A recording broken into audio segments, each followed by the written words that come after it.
Hola, feliz día para todos. Por acá les habla Aura Altuve, abogada en ejercicio, egresada de la Universidad Bicentenaria de Aragua en el año 2015 y actualmente cursando la maestría en Derecho Procesal Civil. Eh, Luego de esta breve presentación me encuentro aquí para hoy conversarles un poco sobre lo que es la forma procesal de los juicios ejecutivos, sus características, los títulos ejecutivos, la vía ejecutiva, la intimación, el juicio de rendición de cuentas.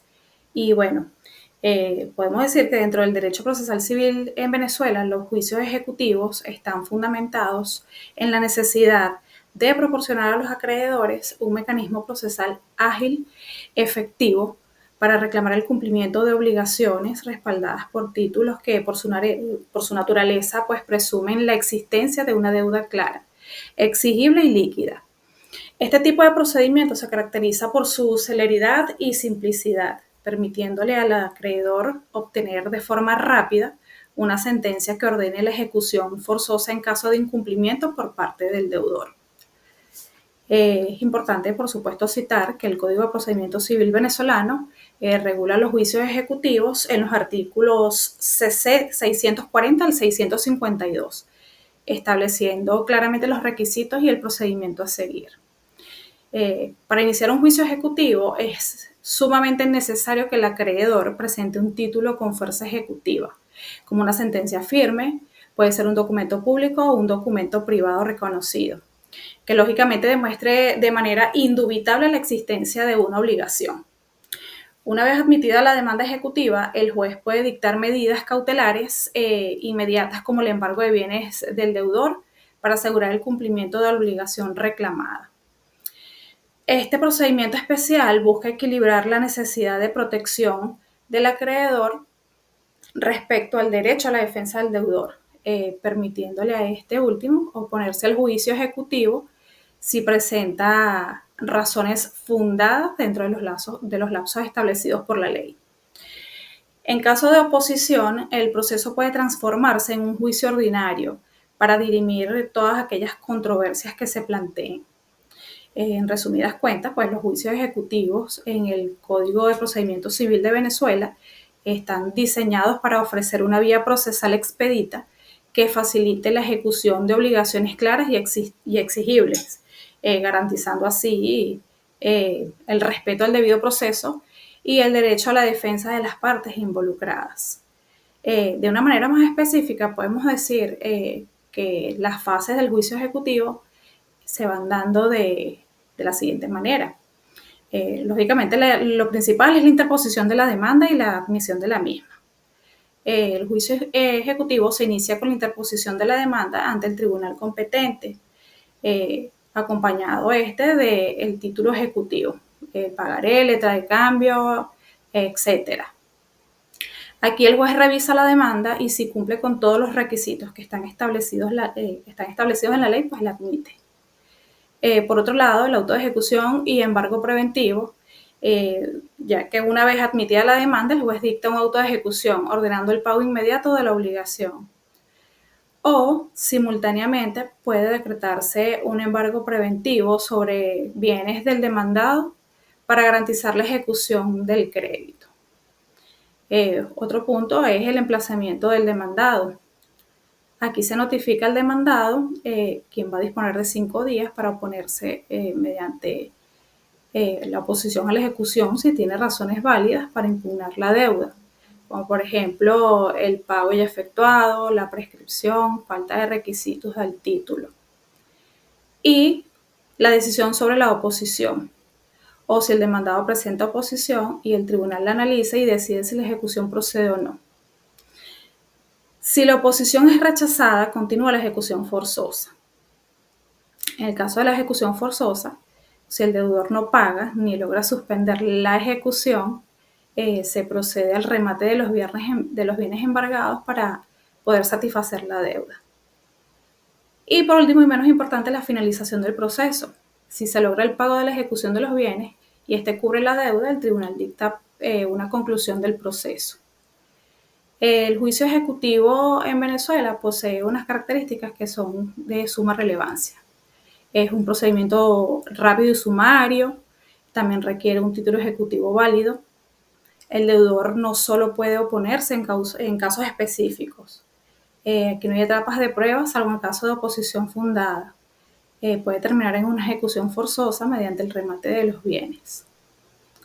El título ejecutivo posee características dentro del derecho procesal civil venezolano, ya que el título ejecutivo es un documento que va a acreditar de manera indubitable la existencia de una obligación exigible.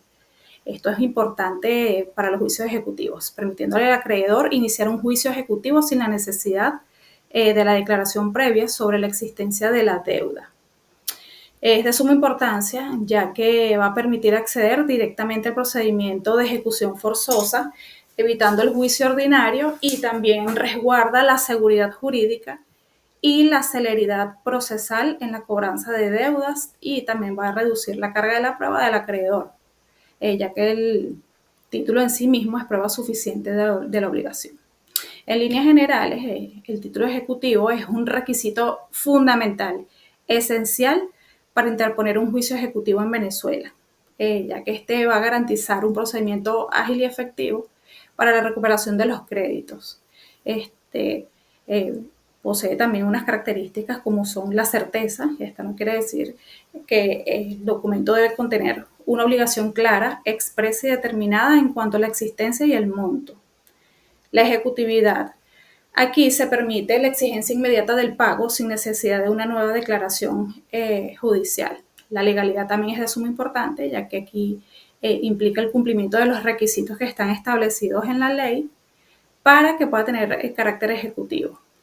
Y la liquidez, que nos muestra que la obligación debe estar expresada en una cantidad numérica específica o ser fácilmente determinable por un último y determinable. Y por último y no menos importante, la exigibilidad, donde la obligación no debe estar sujeta a condiciones suspensivas o plazos pendientes.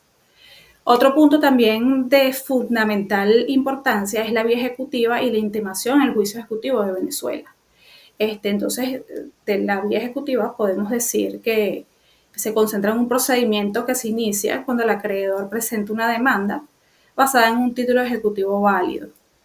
Desde que inicia el juicio se llevan a cabo medidas como el embargo de bienes, publicación de carteles y justiprecio. Aquí es importante destacar que aunque se realizan estos trámites, desde el inicio de la ejecución forzosa de los bienes embargados se suspende hasta que exista la existencia definitivamente firme en el procedimiento ordinario.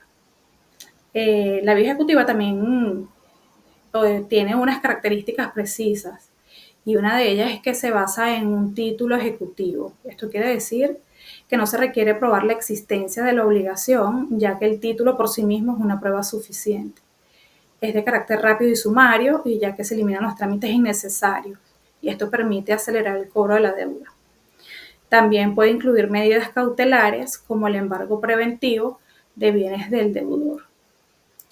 Ahora bien, hablemos un poco sobre lo que es la intimación en el juicio ejecutivo. La intimación en el juicio ejecutivo en Venezuela es un procedimiento que se caracteriza por ser una vía legal que permite al acreedor exigir el cumplimiento de una obligación monetaria de manera rápida y eficaz. Este proceso se caracteriza por su brevedad y por su simplicidad, facilitando al demandante la obtención del pago de una deuda líquida y exigible. Sus características principales, ante todo, por supuesto, el inicio del proceso. Aquí el acreedor presenta una solicitud ante el juez, quien va a decretar la intimación al deudor para que pague la suma deudada o entregue la cosa debida en un plazo de 10 días, bajo apercibimiento de la ejecución forzosa. En caso de oposición del deudor, si el deudor aquí considera que no debe la cantidad reclamada, él puede oponerse entre los 10 días establecidos como plazo. En este caso de oposición, el proceso se tramita según el procedimiento ordinario. Ahora bien, cuando existe ausencia de oposición, aquí si el deudor no se opone y no cumple con la obligación en el plazo establecido, el juez va a ordenar la ejecución forzosa sobre los bienes del deudor para satisfacer la deuda.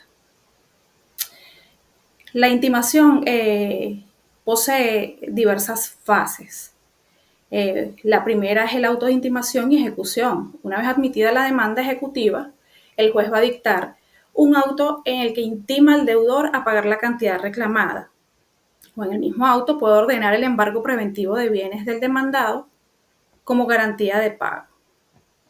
Otra fase es el plazo de oposición, o el demandado tiene 5 días desde la notificación para presentar oposición a la ejecución si considera que existen razones para evitar el pago, por ejemplo, el pago efectuado, nulidad del título, entre otros.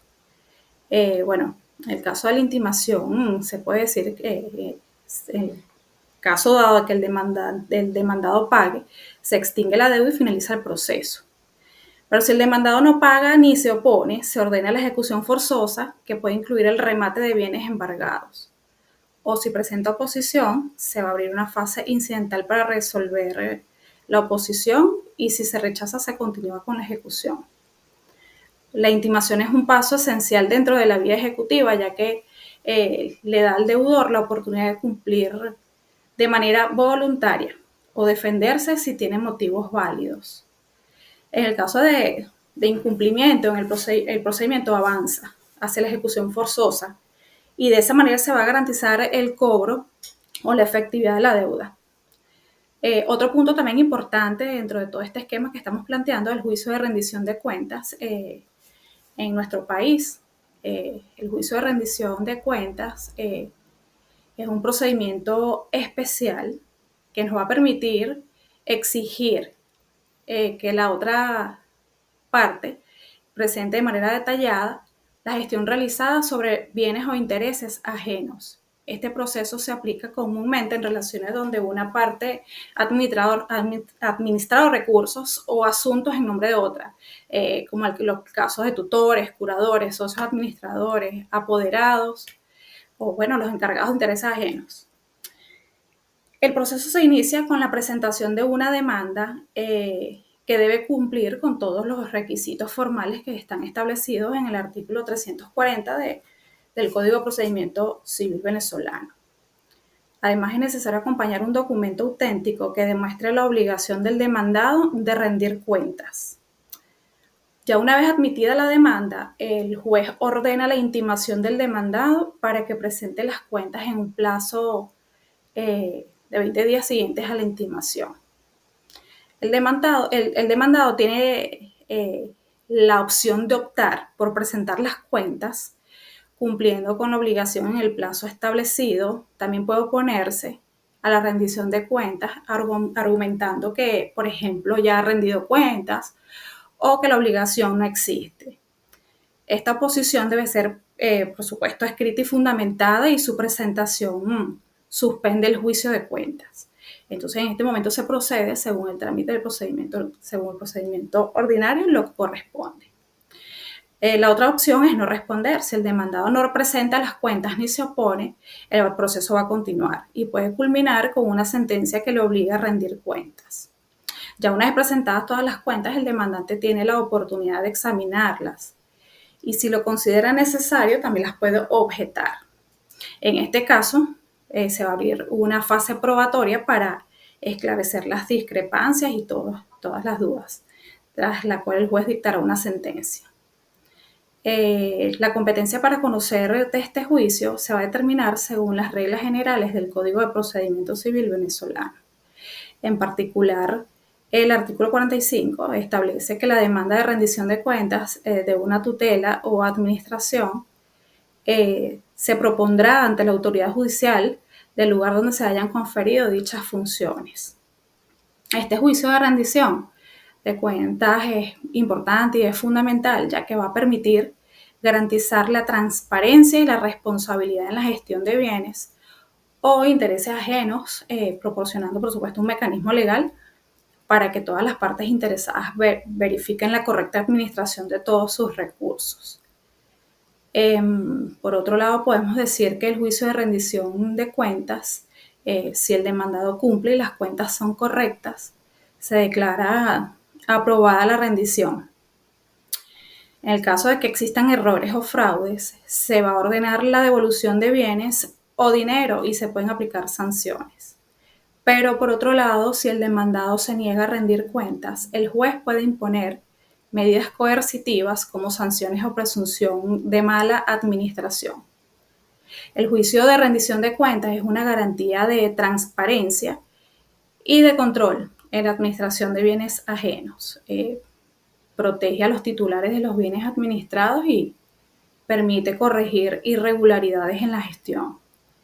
Entonces, en resumen y tomando en consideración todo lo que se ha conversado, se puede concluir en forma general que los juicios ejecutivos vienen a ser procedimientos judiciales que están diseñados para exigir el cumplimiento de obligaciones exigibles y claras, respaldadas siempre por un título ejecutivo. Como dijimos anteriormente, el título ejecutivo es un documento que por sí mismo va a acreditar una deuda líquida exigible, permitiendo al acreedor iniciar la ejecución sin necesidad de proceso declarativo previo. Algunos ejemplos de títulos ejecutivos incluyen sentencias judiciales firmes, ciertos documentos privados reconocidos por la ley. La vía ejecutiva se refiere a un camino procesal que sigue el acreedor para hacer efectivo su derecho, utilizando siempre los mecanismos legales que van a, de una manera, facilitar una respuesta judicial que sea rápida y sea efectiva. Dentro de este proceso, la intimación es una fase crucial, porque aquí el juez puede ordenar al deudor cumplir con la obligación de un plazo determinado. Si el deudor no responde o se opone sin ningún tipo de fundamento válido, se procede a la ejecución forzada de sus bienes. Entonces, por otro lado, el juicio de rendición de cuentas es también un procedimiento específico que va a buscar que una persona, en virtud de una relación jurídica previa, presente un detalle exhaustivo de su gestión, de su administración financiera. En este juicio se inicia cuando ya existe una obligación legal o contractual de rendir cuentas y la parte responsable no lo ha hecho de manera voluntaria. Aunque comparte características con los juicios ejecutivos como la celeridad procesal, su objetivo principal es esclarecer y transparentar la administración de los recursos o bienes. Y bueno, para concluir, de verdad que espero que este tema desarrollado sea de vital aporte y tenga el oportuno alcance a la comunidad que tenga pues interés en ello, especialmente los estudiantes de Derecho que están en formación y que les permite expandir conocimientos. Recuerden darle like y compartir. Muchísimas gracias.